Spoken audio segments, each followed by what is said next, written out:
ఈ మధ్య కాలంలో చాలామంది స్వేచ్ఛ, స్వేచ్ఛ కోసం ఎక్కువ మాట్లాడుతున్నారండి. అంటే ఒక తండ్రి పిల్లలకి స్వేచ్ఛ ఇవ్వాలంట. ఆడపిల్లలు కావచ్చు, మగ పిల్లలు కావచ్చు. స్వేచ్ఛ ఇస్తేనే వాళ్ళు ఫ్రీగా, ఫ్రీడమ్‌గా ప్రజల్లో తిరుగుతారంట. స్వేచ్ఛ ఇవ్వడం ఇవ్వచ్చు. తప్పు లేదు.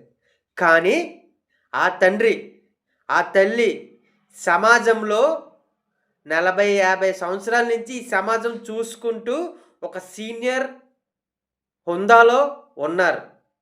వాళ్ళకి అన్నీ తెలుసు. ఈ మనిషి ఎటువంటి వాడు, ఆ మనిషి ఎటువంటి వాడు. ఆడపిల్లల్ని బయటికి వెళ్తే ఎదుటి వ్యక్తులు ఎలా చూస్తున్నారు. ఒక మగపిల్లల్ని ఇద్దరు ముగ్గురు ఫ్రెండ్స్ అయితే వాళ్ళు చేసే పనులేంటి. తల్లిదండ్రులకి అన్నీ తెలుసు.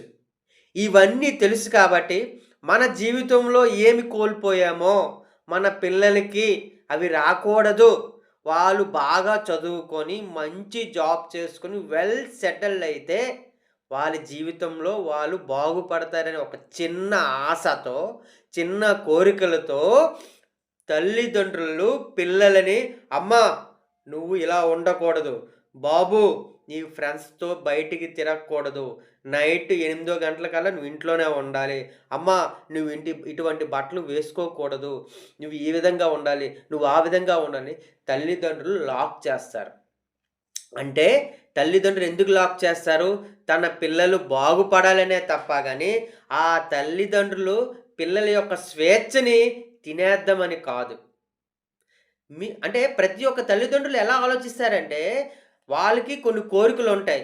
వాళ్ళకి కొన్ని ఇష్టాలుంటాయి. అవన్నీ జరగవు. కానీ వాళ్ళు కోరికలు, వాళ్ళ ఇష్టాలు పిల్లల మీద చూపిస్తారు. అది రుద్దడం కాదు. అదొక బాధ్యత.